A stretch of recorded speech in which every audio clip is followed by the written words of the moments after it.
Hello and welcome to my channel. Thank you for joining me. Today we're going to be talking about what happens to the narcissist when the scapegoat leaves.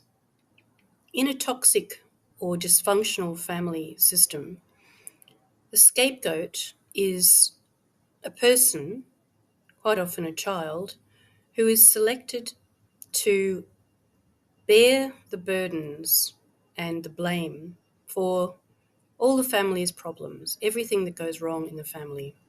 A narcissistic parent uses the scapegoat to regulate their own emotions because they can't do this themselves.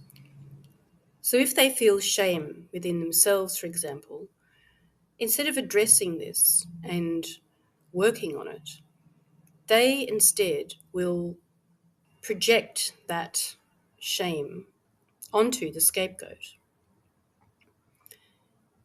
So the narcissistic parent doesn't have to face these things within themselves. And so the scapegoat encounters ridicule, put downs, insults, belittling, and sometimes even physical abuse. They're basically treated like the family's rubbish bin, which is wrong, and nobody deserves this.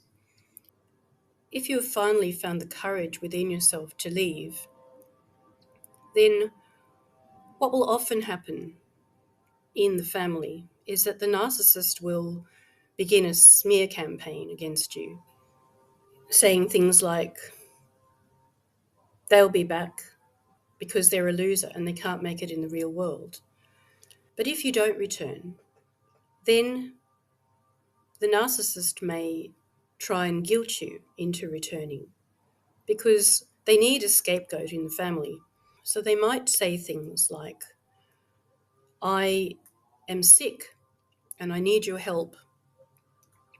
Or they might instruct other family members to become flying monkeys and say things to you like, you need to come and take your turn with our mother or father. You're being selfish to not take your turn with them. Even though quite often the scapegoat has consciously taken the hits from the narcissistic parent because they know it will divert damage away from their younger siblings. The siblings don't see this. They have been brainwashed by the narcissistic parent to believe that the scapegoat is the troublemaker and evil and the cause of all the family's problems. So then they can be used by the narcissistic parent to try and guilt trip the scapegoat to come back into the family. If this technique doesn't work, then they might employ what's known as hoovering.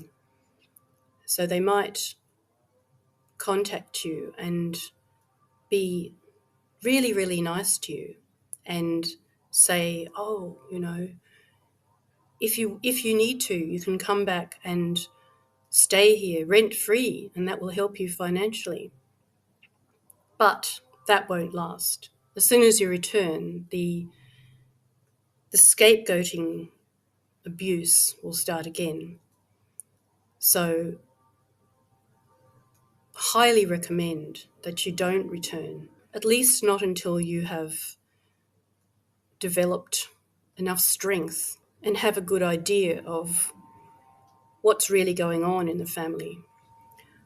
Also, if you don't return for some time, then the narcissistic parent will have to find another scapegoat.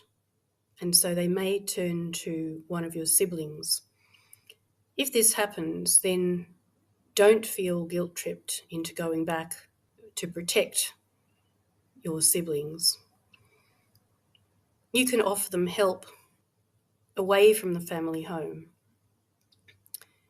but set boundaries and, if possible, don't have any interaction with the narcissistic parent until you feel you're strong enough to do so. You really need time and space to heal the damage that's been done to you. Otherwise, you're going to feel the repercussions of this damage for the rest of your life. So your focus is on healing and repairing the damage. You need a calm, safe space to do this. I recommend that you set a certain time before you will go back and visit the narcissistic parent, perhaps a year. And then when you do go back, set a time frame. Visit for an hour and then leave. No longer.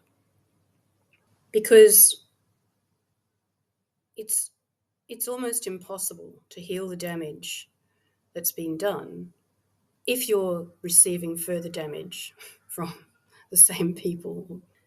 So I hope this has helped you today. Wherever you are in the world, I wish you love and courage on your journey, and thank you for watching. And I'll see you next time. Take care and bye for now.